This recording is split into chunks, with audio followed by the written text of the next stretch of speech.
Valentine's Day, everyone. In today's video, I'm going to show you the coolest spinner I've ever made.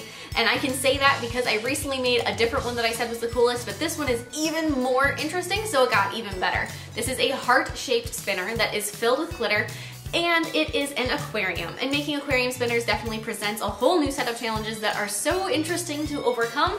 And because this one's heart-shaped, I had to make a new mold to get the little cavity of my little aquarium. It's so cool. It's got all kinds of information packed in this video. There are tips and tricks throughout, so definitely keep watching so you don't miss any of them, and I will see you all next time. Bye! To begin with, I'm going to be making a base to make this mold out of. So I'm going to draw a little shape to give me my heart. So I'm going to draw the size of the heart that I want the mold to be and the spinner to be in the end, just flat on a piece of paper. I use some guidelines to help try to keep it as symmetrical as possible. And now, using absolutely any color of acrylic you want, it will not matter in the end. It can be clear, it can be white like I'm using, it can be purple or lime green. Sculpt your heart. So first, start by just creating the base shape of it that has exactly the perimeter you want. If you want to, in the end, you can go through and file it, but try to get it as nice and smooth from the beginning to minimize the amount of filing as possible.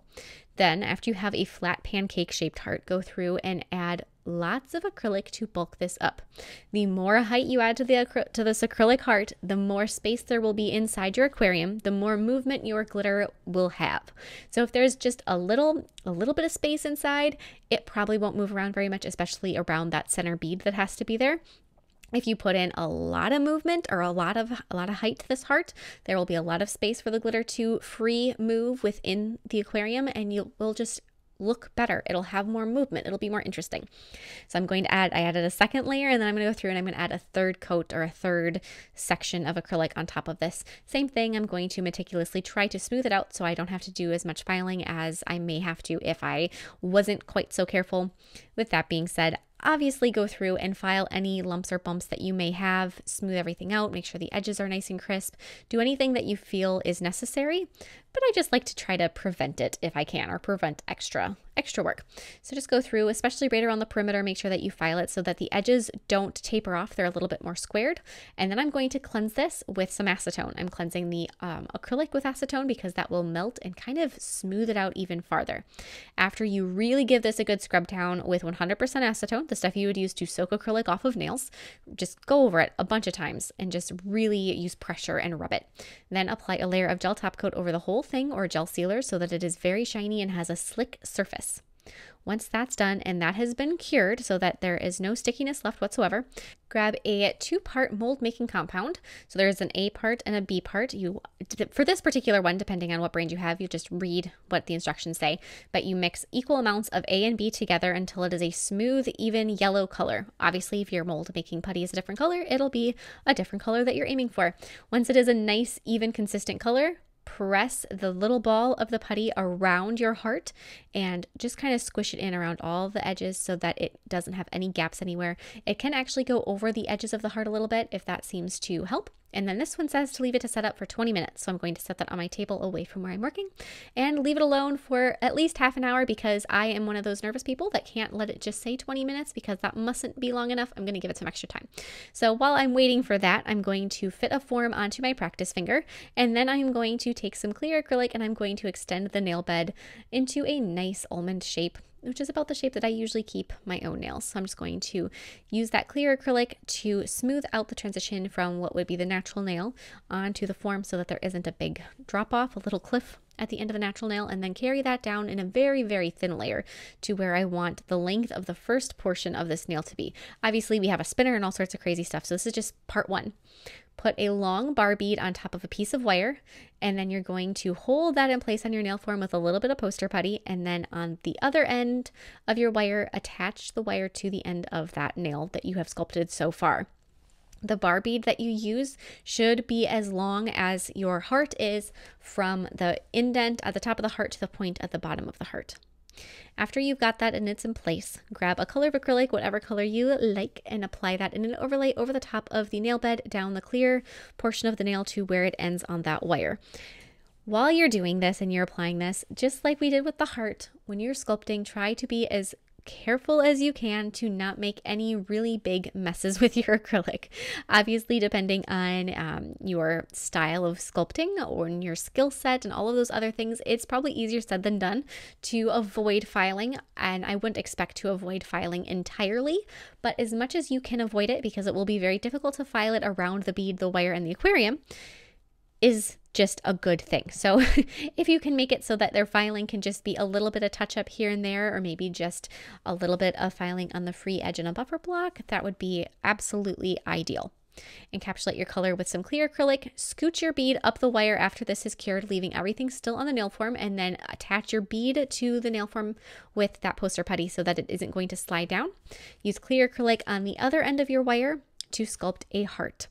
As you're sculpting the heart on the other end of the wire, make sure that you do not touch the bead with the acrylic, so you don't want to get your bead stuck. You're temporarily holding it with the poster putty, but you don't want it to permanently get stuck into the acrylic anywhere. I'm going to use the same color that I used up above to sculpt the little heart on the very end of this nail. There are so many different style options you can do with this, and you could sculpt any kind of initial shape and mold it to do this. You could do this with a star. You could do a really cool star aquarium spinner for the 4th of July. In fact, I just may do that now that I've said it.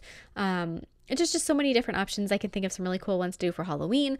Just rest assured, you will probably see more of these on my channel in the near future. Within this year, there will probably be a whole bunch of different kinds of aquarium spinners that I will have to test out. On the end of my nail where I've got this heart that I'm sculpting currently, I am pushing it towards the center line of the nail form, creating almost an edge type of a nail shape on there. I thought that was just kind of a cute little added bonus to this design to create more shape. After all that has been cured, go ahead and remove your nail form backing, and then with whatever amount you need to file, go ahead and very carefully file it now. Do know that your wire that is holding that bead in place very easily can bend and move, and if it bends too much, eventually wire does tend to break depending on what kind of wire you're using, so try to not have to file any extra. Pop your heart out of the mold after it's been the allotted amount of time that you decide is safe. Then grab clear acrylic, and with wet beads of clear acrylic, start filling in your mold, trying to leave as much of a cavity in the middle of the mold as you possibly can. So don't fill this up entirely like what your heart did, so that you want this to stay hollow. So just small beads of clear acrylic filling in section by section, going across the entire little mold. Also, as you're doing this, try to make sure there aren't any really, really thin areas that are going to be too delicate and break immediately. As I say this, it is a balance. You need to keep as much of a cavity in the middle and keep as much strength as possible, and just do your best. After that has cured, you can pop it out of the mold and make a second one. Then make sure that they fit together, which they should. They're both made in the same mold. And on the very point of your heart and on the little indent at the very top of the heart, you're going to need to use a narrow bit and create a little half circle carved out of them. That is where your bead is it'll rest on your bead. So just make sure it fits on there. As long as it fits, you're good to go. My heart was actually just a smidge too big, so I'm going to take a little bit more off of the point of my heart to make it so that it isn't too long for my bar bead that is in the nail. Make sure that that fits, just double check it again. And then on the other side of the heart, you're going to need to carve a hole. This is where you're going to fill your aquarium. So the heart that does not have the hole in it, hold that underneath your bead, and with your finger, keep that propped up on the bead so that it is nice and snug, and then use clear acrylic to secure the heart to the bead. As you are doing this, you want to make sure that you are filling in all the gaps on the back side of this bead so that there are no holes. You also want to make sure you are only putting the acrylic on the heart for the spinner and on the bead. You don't want to get any of that clear acrylic on either part of the nail or on the wire. Then grab some different colors of glitter that you want to fill your heart aquarium with. I am using some hexagon pink glitter, some heart pink glitter, and some heart gold glitter. Going to place those in there, and then after I have the amount of glitter that I want, I didn't overdo it, I'm going to set the top portion of my heart in place and then carefully hold it and secure it, basically just by tacking it with clear acrylic on the edges. After you have it tacked, and don't worry about it being, fully attached or sealed around all the edges, just tacked, leave that to the side for a minute so that that bit of acrylic will cure, so that you can comfortably maneuver this heart around and fill all the gaps without worrying about it sliding out of position. With yet again clear acrylic and lots of it, go around in a circle and make sure that every single place is filled and solid and there's no leaks. This has to be watertight or oil tight depending on what you use to fill it with the liquid. The only thing that should be open at the end of this is that one hole that was drilled through to fill this with a syringe. Everything else should be completely capped. As you're doing this, constantly look around. I recommend finding a solid starting point and then just doing a full circle. Once you're happy with it and you're pretty sure it's all the way filled up, fill a syringe with water or some kind of clear oil. My first aquarium spinner that I did, I filled with oil. This one I'm going to do with water. If you want to see what, kind of the movement difference, I'll put a link to the original aquarium spinner in the description box below. So for this one, I'm just going to slowly fill it up, make sure that it is all the way filled. There are no air bubbles, dry it off, and then take a bit of clear acrylic and fill in the hole. Once that has been filled, you should just make sure that there isn't any places on the nail where there is some leakage happening. As long as there's not, I'm going to be applying some gel base coat over the 2 portions of the light pink sculpted nail, and then using a absolutely stunning red cat eye, kind of a raspberry red, not like a true or a brick red, but really pretty color. I'm going to paint a heart above my spinner, and I'm just going to fill that heart in. After I have the first heart filled in, I'm going to use that exact same color, and I'm going to add a second heart going up and around it. This time, just the outline of a heart to create that classic like double heart. That's one of my favorite things. I'm not generally a huge heart person. I don't necessarily like heart covered clothes or heart patterns, just not really my cup of tea. But if I am going to do something with hearts, I do prefer double hearts.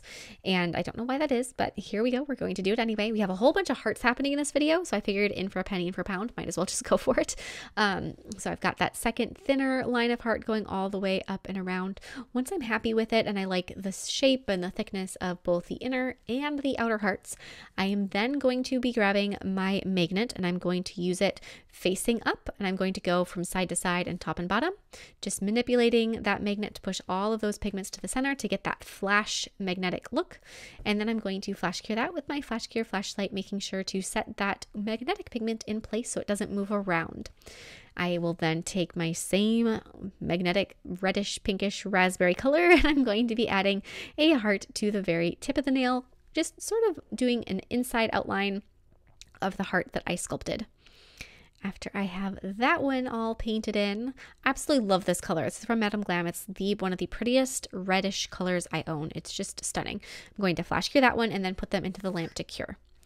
After that, I'm going to be applying some matte gel top coat over the top of both parts of the sculpted nail, so over that light pink area on both of them, doing my best not to touch the spinner whatsoever, leaving that completely loose on its own. Then I'm going to be grabbing some clear puffy gel. You can either use builder gel or simply gel top coat. What I'm using has a height to it. It's a thicker gel, but it doesn't require any top coat, so it works really well for this type of thing. And I'm going to apply that over the top of my heart to give it a little bit of height in the middle and give it a gemstone-like appearance. Then using gel top coat, I'm going to top coat the outer heart to make them shine. That'll make them really stand out against the background of the nail, and also add a little bit of a texture and an extra 3D element once all has been done and cured. I know for me personally, I love it when I can run my hand over my nail and there's just a little texture to feel. I find it very satisfying and kind of relaxing, like a worry stone. And then after that one has been cured, I'm going to take my gel top coat and very carefully and meticulously top coat over that heart spinner, being very careful not to get any of the gel on any other parts of this design, not on the wire, not on any of the sculpted parts of the nail, because if it gets stuck, it'll get stuck. If it touches any of those other things and cures, it'll be stuck. That's what I'm trying to say.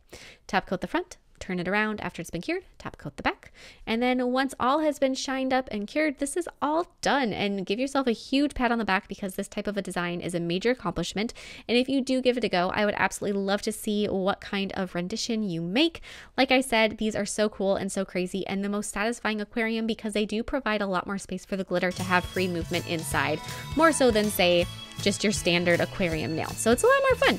If you do try it out, like I said, I'd love to see it, and I'll see you all next time. Bye!